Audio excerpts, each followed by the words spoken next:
Looking back at the last game against Denmark in the Nations League, how do you look back on that time when England lost and you got sent off and perhaps you weren't having your most, I suppose, brilliant time on and off the pitch? How do you look back on that and the support network that you had in place?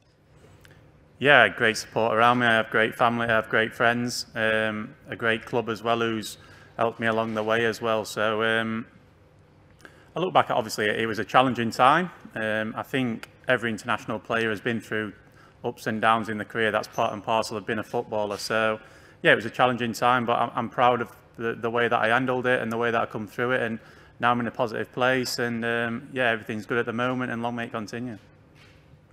Is it extra motivation because you lost last time out and because you got sent off?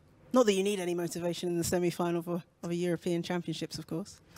Yeah, I wouldn't say it's extra motivation because of that. I think the motivation's there. It's a semi-final of a European Championship. The semi-final of losing at the World Cup hurt a lot, so we need to make sure when it comes on Wednesday night that we get a positive feeling rather than the one that we got against Croatia. Just a word on the fans, because you enjoyed Euro 2016 as a fan, so you're aware of what it means to the supporters when an England team delivers. Are you aware of the Euro fever that's gripping the country at the moment, or have you been able to keep yourself inside your bubble? No, of course we're aware of it. It's brilliant to see. That's what social media should be there for, and that's what it's there for at the moment. We see all the positive vibes and the videos going around, and yeah, like I say, it's a great atmosphere to be involved in, and winning football matches enables that. But yeah, we're on this journey together. Us players, staff, fans, we're all in this together. We all want the same thing. We want to win football matches, and we want to go as far as we can. And at the moment, everything's good. There seems to be a quiet confidence about this England side, like they truly believe that winning this competition is possible. How has that happened? I think through the hard work since our defeat to Croatia. Every game that we've played, we've tried to improve on. Every game in this tournament, we feel like we're improving, we're getting better. I think we can still get better, and I think we will do.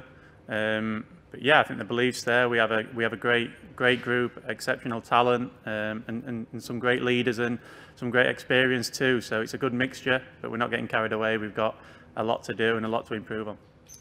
And just finally, a note on the fact that there's so many Manchester United players already in this England side. Another one has just been added in Jadon Sancho. Did you have to try and convince him to sign for Manchester United, and what do you make of that signing? Yeah, first and foremost, Jadon's a top player, exceptional talent, a young lad with a lot of experience, and his numbers speak for itself, what he's done over in Germany. So, no, he's a great player. I don't think it's a done deal yet. We can't confirm he's a Manchester United player. I know it's close, but it's still a Dortmund player as it stands. So, but no, of course, it's exciting times ahead, and hopefully we get it across the line. Good luck for the match. Thank you very much. Thanks, Jess. And we'll now jump onto Zoom with a question from Dan Kilpatrick from The Standard. Hey, Harry. Hello. Can I just ask you about Chris Powell? He's been getting some love on social media for his goal celebrations. He seems like a really kind of positive character in the camp. Can you offer some insight into what Chris is like? No, Chris has been brilliant around the camp. I think positive energy. I think in these camps, some days when you're waiting for games and things in between games, you can do with that positive vibe and energy around the place, and he brings that. He's been brilliant as a coach, but also off the field as well. And yeah, I think I've seen his goal celebrations, and he's really enjoying them. But I think you all need to remember that we're all huge England fans, and whether we're sat on the bench coaching or sat in the stand, not involved in the team, but we're still massive England fans, and we all want to win football matches. Thanks, Dan. Thanks. We'll go back in the room to Ollie Foster, BBC. Hi there, Harry. You're saying you're not in a bubble. You're aware of the excitement as we go into the final stretch. You see it everywhere, repeated from former players, pundits. England will never have a better chance. Do you take that on board? Do you believe that as well? No, I don't take that on board. I think England in the past have had great chances, but we're focused on ourselves. I think the mentality of this group is that we demand a lot from each other.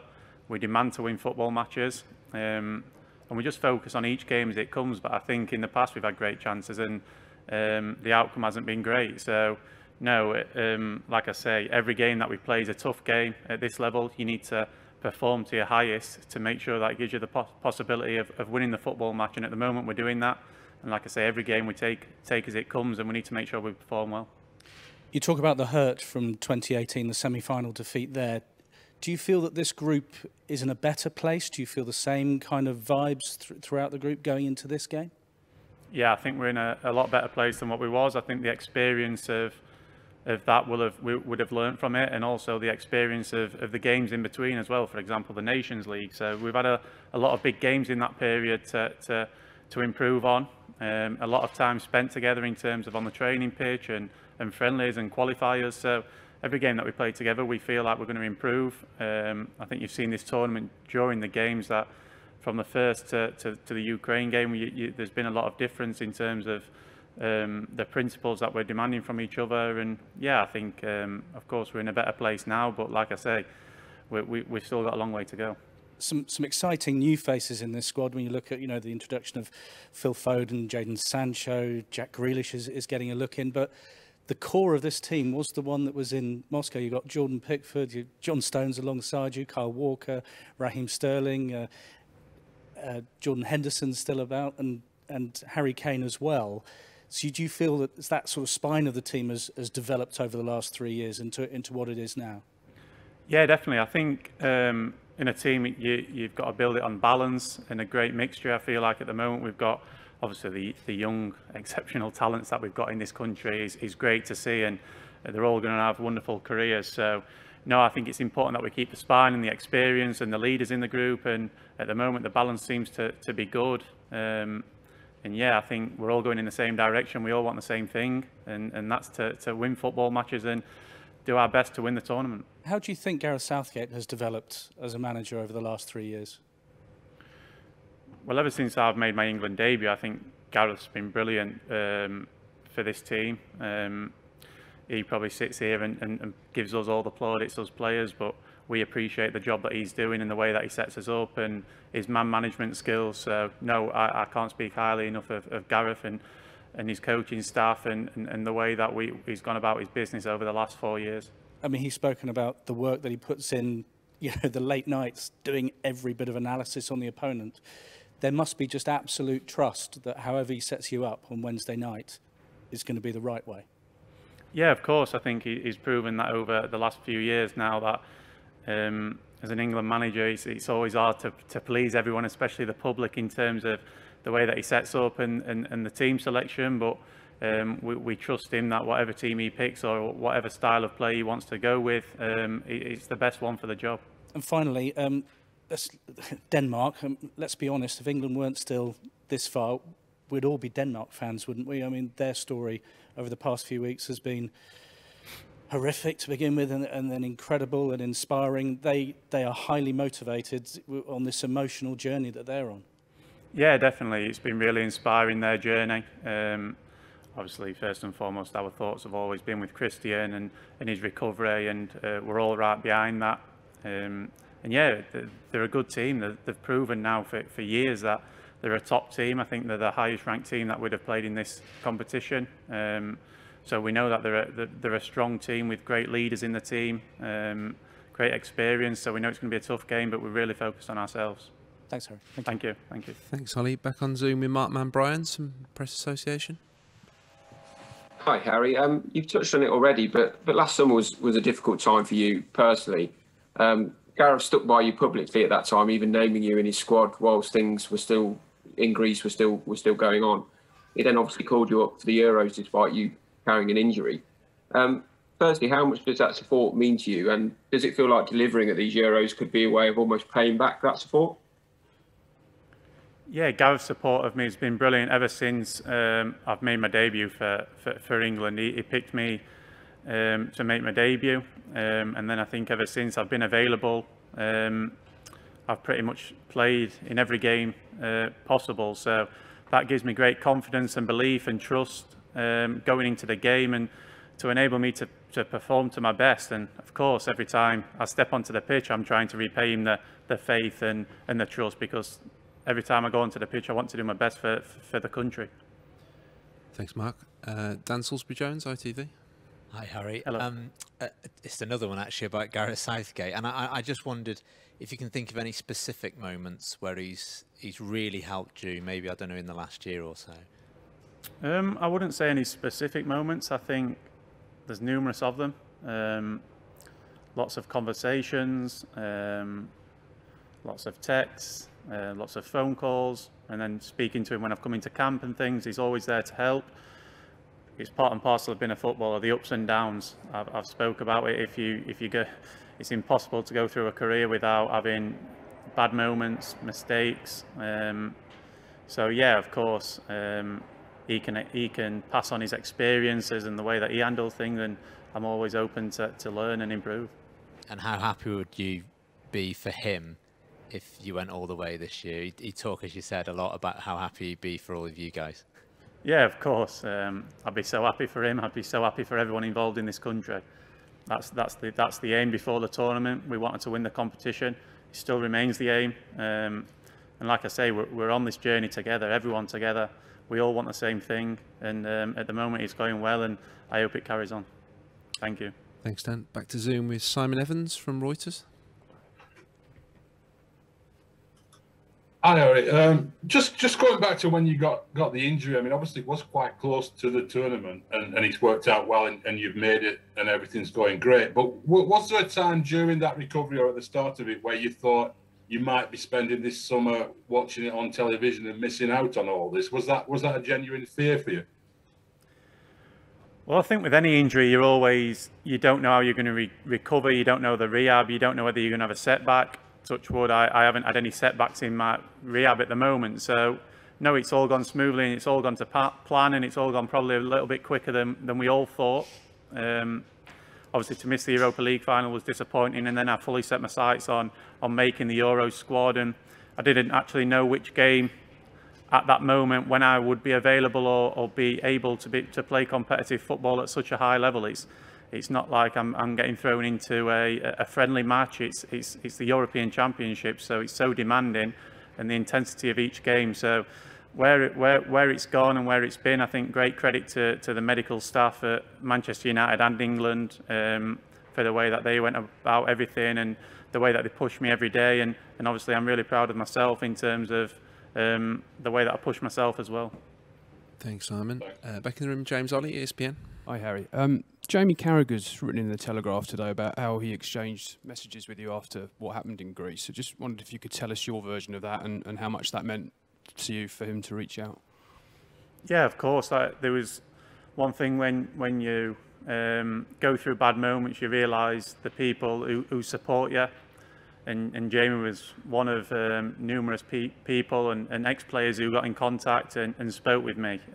Obviously, I'm not going to read out what was said and spoke about, but no, obviously that was great support, and it means a lot. And I think, like I say, during these bad moments, you do realise the people who were supporting you. I'm sure Gareth was important in that period as well. I mean, did you fear for your international career at any point? No, I never felt for my international career. I always felt like I had something to bring and something to offer, and I knew, without getting into too much detail of what went off in the summer, I knew where I stood on behalf of that. So I always knew what went off. And yeah, like I say, I'm totally over it now. I've moved on. It was a tough time for sure, but I've moved on. And just finally on Gareth, you spoke glowingly about him. The FA's chief executive, Mark Bullingham, is talking about offering him a new contract beyond 2022. Presumably the players would like to see him sign that. Yeah, of course. We've all, well, I can only speak on behalf of myself, but I'm sure everyone as well is so happy with, in terms of coming to the England camps and the way that he's made it so enjoyable for everyone. And obviously winning football matches over the last 3 years has really helped that along as well. So no, like I say, I can't speak highly enough of Gareth and what he's done for myself personally, and the trust and faith that he's put in me. Thanks. Good luck. Thank you. Thank you. Thanks, James. Plenty of hands raised on Zoom. So we'll go next to Murad Ahmed from the FT. Hi, Harry. So just wanted to ask about preparation. A lot of the other players have spoken about how well prepared they feel they are, and you know, some of this is kind of cutting edge stuff. You're doing breathing techniques after games. You've got psychologists on hand and open door policy. I was hoping that you might give us some insight of what the preparation was like, say, before the Ukraine game. What do you go through reams of video? How do you get ready so that you kind of know what to expect when you get to the games? Well, I'd say one thing is that everyone prepares in a different way. Some people like more video, some people like more meetings, some people like to study the opposition and opponents, and some people like to be left alone and really focus on themselves. So listen, we're in an hotel for the majority of the day, so if you don't prepare well, you're doing something wrong. Recovery, pool, massage, analysis, it's all there for us. We have great staff here at England, so yeah, we have everything to help us improve, everything to make us prepared, and like I say, we're in an hotel from morning to night, so you have plenty of time on your hands to do those things. Thanks, Murad. I go back in the room to Rob Harris. Hi there. Good luck for Wednesday. Thank you. You must have found it pretty miserable at times watching and growing up as a fan. How do you sort of reflect on that period then when England didn't really achieve much, and the fact being part of these runs to the semi-finals now, and what you think has helped to transform it all? Yeah, I think first and foremost, back-to-back semi-finals in major tournaments is a great achievement. I spoke about this the other night. It's a great achievement from us, but at the moment we're sat here and we want to go further. That's our main. That's our mentality. That's our focus. During the past, I don't really look back and think of the miserable times. I look back and watching England, and it was great times during my childhood. Obviously some disappointing nights, but when I look back and supporting and following my country, it's great. It's always been great times because I'm there watching my idols, watching people who I looked up to when I was a young kid, and putting the England shirt on with my brothers and playing in the garden. So no, it's always been good memories when I look back, and obviously some disappointing ones in there, but when I look back, it's always been fond memories. Thanks, Rob. Back online to Mike Minay from BBC Radio Manchester.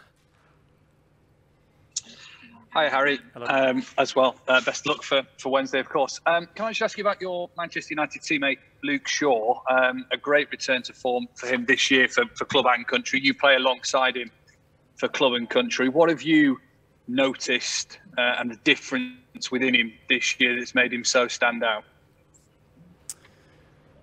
Yeah, I think first and foremost, his ability has always been there. He has great ability. He has every attribute to be one of the best left backs in the world. I'd probably say the main difference I feel within Luke is his mentality in terms of pushing himself and really the demands that he's putting on himself now to not just be a 6 out of 10 each and every game, not play comfortable, to go and really push on and be himself and go and push himself to be the best player on the pitch, because there's no reason why he can't do that with all the attributes and ability that he has. Thanks, Mike. Next to Carrie Brown, beIN Sports.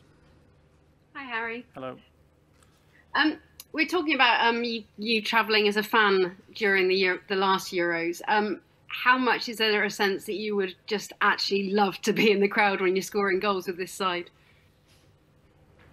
Yeah, I think when you see all the videos and the atmosphere that it creates, and all my family and my friends, obviously they weren't in the stadium the other day, so they had a party back in Sheffield. So yeah, it was. It's always great following your country. It's always. I had a great time in France. I know the memories of the results wasn't great, but for me to be out there with the fans and the passion, and for me to realise how much it means to actually everyone, no, it was great memories for myself and a fantastic holiday. I think a few of us probably bumped into your brothers and your mates on tour in Russia when you were in camp, and I think Vardy's got a lot of the credit for the slabhead nickname, but I think it goes back a bit further than that. Who's responsible and to blame? And I know you're a Manchester United world-renowned star now, but is it even strange that you've got Italian studios trying to understand what the slabhead title means and talking about it? No, I think it actually does originate from Vardy, and from Russia. I think he said it in an interview once. So he's just caught on from there. I can't say I've seen the Italians' news reports, so I don't know what was said or what's been said on that behalf. Thanks, Kerry. Next, go to Paul Hayward. Harry, there's obviously an intense kind of pressure with semi-finals. It's because you're so close and yet so far. Different type of pressure kicks in. I mean, the team is playing better and better, but you know what it's like to go out at the semi-final stage. So do you have a particular, are you going to adjust your thinking, your strategy as a team to cope with that very different pressure against Denmark on Wednesday? My mentality will be the same. My mentality going into the game will be win the football match. We'll probably have a little bit more belief going into the Denmark game than what we did in the Croatia game. It was a lot of, we hadn't been to a semi-final in so long as a country, so the belief wasn't there. I'm sure the fans are believing more now, but as players, of course, and staff and everyone involved in the bubble, we're all believing as well, and we have great belief. But we've got to focus on ourselves. Like I say, we've got to focus on a performance. We can't look after the result. Football's decided on big moments, but one thing that we can do is make sure that come on that semi-final, we perform to our best of our ability and we give absolute everything. Thanks, Paul. We'll take one last question. It's live section. That'll be from Alex Crook, TalkSport. Hi, Harry. Hello. Wanted to ask you about Kasper Schmeichel, obviously somebody that you know well and somebody who's earned a lot of praise in this tournament for the character that he showed after the tragic events in the first game for Denmark, but as a goalkeeper as well. Is he going to be a big part of Denmark trying to succeed against you? Well, of course, he's one of their main players. He's a fantastic player. I think over the last few years especially, his level of form has been remarkable. He's a fantastic player and a great leader. The way that he handles himself on and off the field. So yeah, I still speak to Kasper every now and then. I won't be speaking to him leading up to the game, but no, he's a great player and a top leader. Thank you, Alex. Okay, that concludes the live section of this media conference. We'll now move on to a short section embargoed until 10:30 p.m. this evening, and we'll start with Andy Dunn from the Mirror. Hi, Harry. Just want to talk about set pieces. You said before the game against Ukraine that was something you could improve on, and Gareth said after the game that he got a feeling the day before in training that the set pieces were coming together.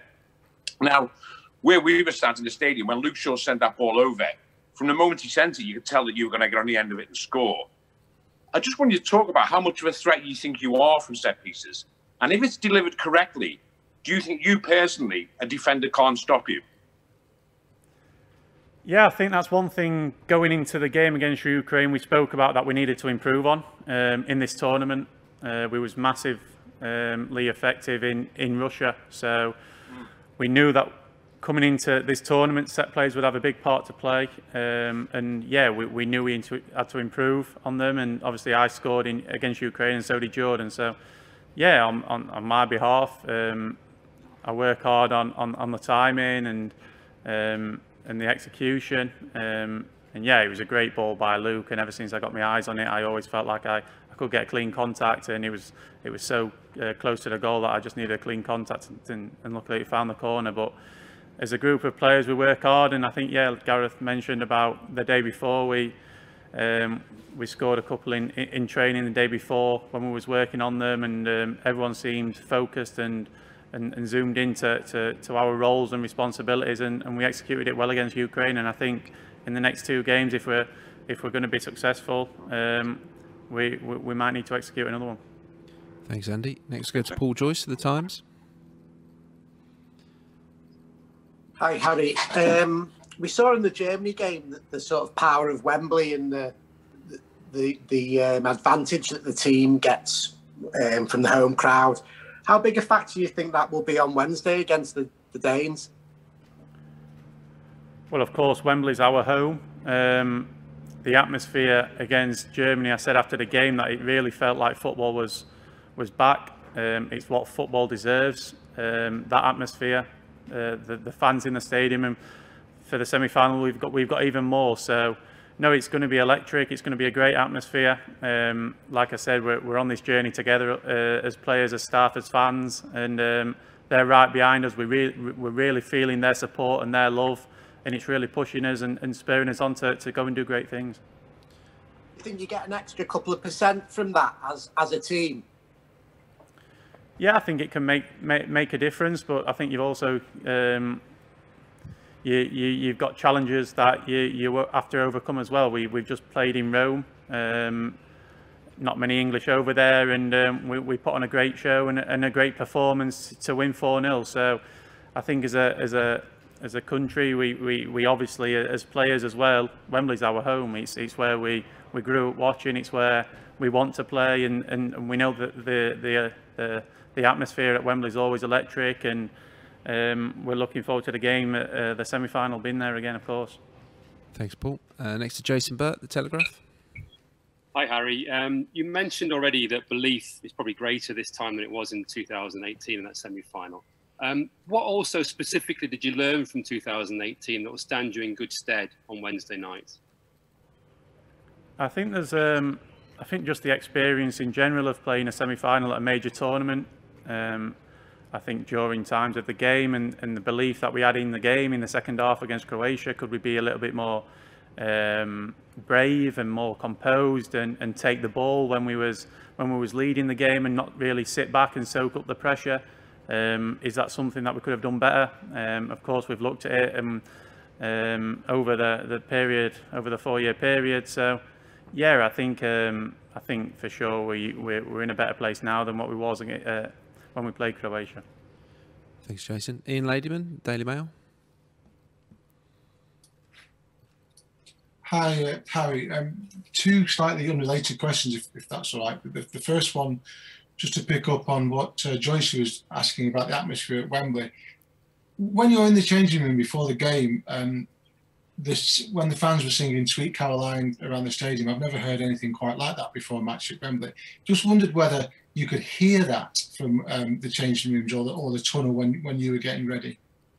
Yeah, you can definitely hear it from the tunnel. I think the atmosphere against Germany was one of the best I've played in. The fans, the amount of noise that they made that game, and the buzz, and especially when we scored that first and then the second goal, and the relief and the full-time whistle. I think just the day was a great occasion for everyone, and everyone will have great memories from it. I think when you play for your country, it's all about building memories and creating memories and creating history. And that day was a big part of history. And like I say, we're hoping to replicate it come Wednesday. The second question is to take you back to the Denmark game when you were sent off again, I'm afraid. I was thinking about it this morning, and I also looked back at a few of the reports that were written after that game, including the one that I wrote. And people tended to agree that half an hour of football that you played yourself before you got your second yellow card, you looked absolutely shot to pieces, if you don't mind me saying so. Your touch was off, and you were giving the ball away, 2 yellow cards. You absolutely looked as though your mind was just scrambled, which would have been understandable given what had gone on in the previous couple of months of your life. Was it as bad as it looked inside your head? And also, how did you then possibly pick yourself up for a weekend game that most of us thought you probably wouldn't play in? But you not only played at Newcastle, but you scored what turned out to be a very, very important equalising goal to stave off another Manchester United crisis. Well, first and foremost, I think 4 days before that game, we just beat the #1 ranked team in the world, Belgium. And I played 90 minutes in that, so I had a big part to play in that game. So I don't know, my confidence would have been there. Maybe my touch was off. It was definitely off for the second booking that I got. But yeah, when I was walking off the pitch, of course, I felt low. I felt like I let my team down. But that's part and parcel of football, like I've spoke about. Mistakes happen, it's how you come back and it's how you bounce back. And I'm proud of the way that I've handled myself from then on. And yeah, like you say, it was important that I came back strong and performed well for Manchester United. In the following game, I I ended up scoring in a victory against Newcastle. So no, like I say, every footballer has ups, every footballer has downs, every footballer makes mistakes. It's how you handle them. Thanks, Ian. Got time for a couple more in this section. Dave Kidd at The Sun next. Hi, Harry. Hello. Just the question I asked you earlier about Luke Shaw. You gave an interesting answer there about how he's stopped playing safe and just been more adventurous. Have you had a lot to do with that at all? You were very vocal during games, and in terms of encouraging him in particular, maybe to bomb on and to be more positive, is that something you personally have played a part in? Well, I think it's probably something that you do need to ask Luke. I have a great relationship with Luke on and off the field. I do put a lot of demands on him. I don't accept him playing alongside me and playing safe and not getting forward, because for Manchester United, you've seen that he's a big attacking threat, and I feel like when he's flying up and down and creating chances for us, it gives us the best opportunity of winning football matches. And as myself, as captain, that's the most important thing. So yeah, of course, I put a lot of demands on Luke. I really expect him to push himself, because I know every day I see what he's got, I see his attributes, I see his ability, and he has absolute everything to be an amazing left back, and he's really showing that now. He's shown the Premier League all year what he brings to Manchester United, and now he's showing the world. So I'm so pleased for him, and like I say, I hope he keeps going, keeps improving, and keeps pushing himself, and I'm sure he will. Are you demanding like that with most of your teammates? Because you're very loud during the behind closed doors era. We realise you're one of the most vocal players probably in the league. But do you think you're very demanding of teammates in general? Yeah, of course. I put demands on myself. Obviously, Luke probably gets it a little bit more than everyone else, because he's stood alongside me for 90 minutes of the game, and I feel like relationships in football matches are really important. So I always feel like if Luke's playing well, then I'm playing well, because we're so close together, we're covering each other, and I feel like the same with my other centre-half partner. So I think it's working well at the moment for club and country, and we have a good relationship, and like I say, we can get better. Of course we can improve, and we're striving to do that. Thanks, Dave. And we'll finish this embargoed section with one from Paul Brown at The Star. Hi, Harry. At the last World Cup, you were famously in an internet meme which went around the world for chatting to your missus in the stand. I wondered do you still get a ribbon about that from your teammates, and would you prefer this time to be the subject of a slightly different meme, maybe lifting the trophy at Wembley or celebrating the win? Well, of course, I prefer to be involved in lifting the trophy at Wembley. That's the dream. That's the aim. I think memes and everything was all part of the fun. I think it is all part of the fun. I think that's what social media should be there for. And yeah, it was. I'm sure that picture won't happen again, because with this times and COVID, we can't speak to our families after the game or get close to them because we're in this bubble. So no, it was a great iconic photo, and one that I feel like brings fond memories back of Russia in what journey it was.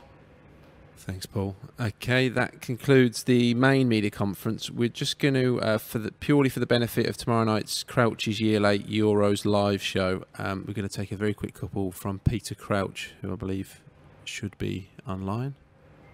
There he is. Peter. Harry, you right, mate? Hi, Pete. Are you okay? Yeah, how's things? You all right? Yeah, good, mate. Good.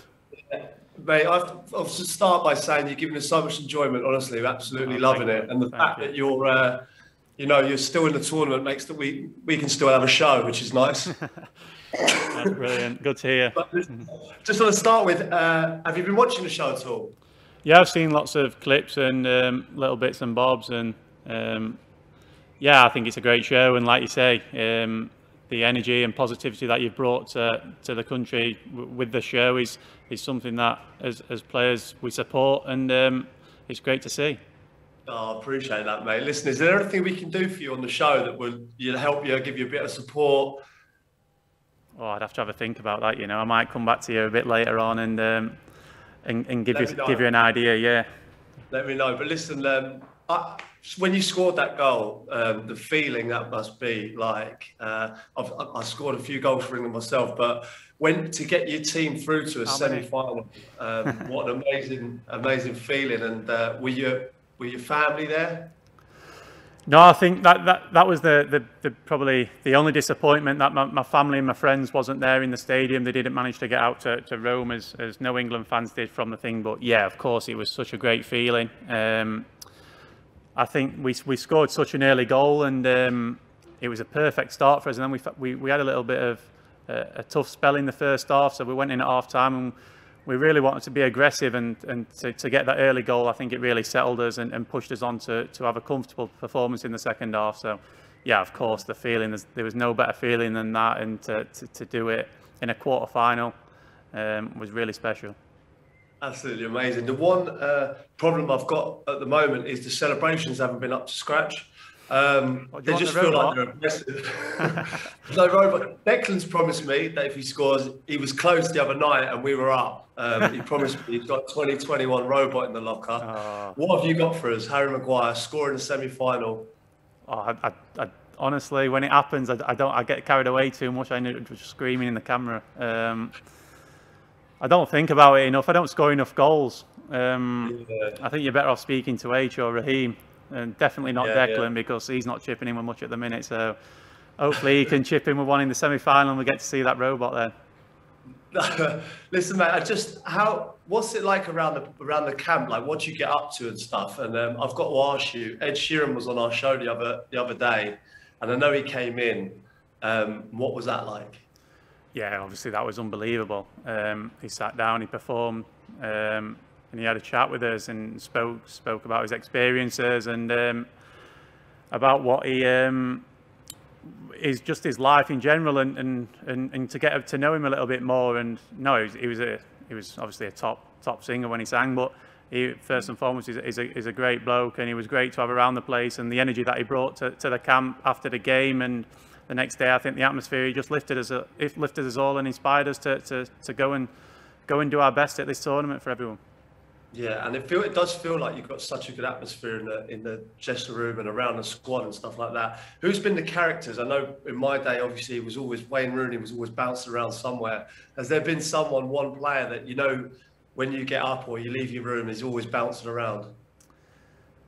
Do you know what? There's that many who can bring that positive energy to the camp. It's you don't really get that one person. It's just so many. You've got obviously Declan and Kyle Walker always pranking about, Jordan Pickford, Phil. There's so many about. Like there's not really that one person like probably you had back with Wayne. There's so many. I think the atmosphere is brilliant, and I think every day during these camps, you can have times where you feel like you need a boost in the energy and the positivity. And I think not just us players, but we spoke about obviously Chris Powell coming in and the buzz and the positivity that he's brought to the camp. And I think everyone in general is just really feeling the vibe and just really wanting to do well. And just one other thing, these press conferences feel a lot longer than they used to be. How do you think? Miles too long. Miles too long. Now let me go. But listen, mate, we're supporting you all the way. We're literally around the corner from Wembley, and you know we've got the studio there. So when you win it, you're more than welcome to come down and do this after. Cheers, Crouchy. See you soon. Cheers, Harry. Thank you. Cheers, mate.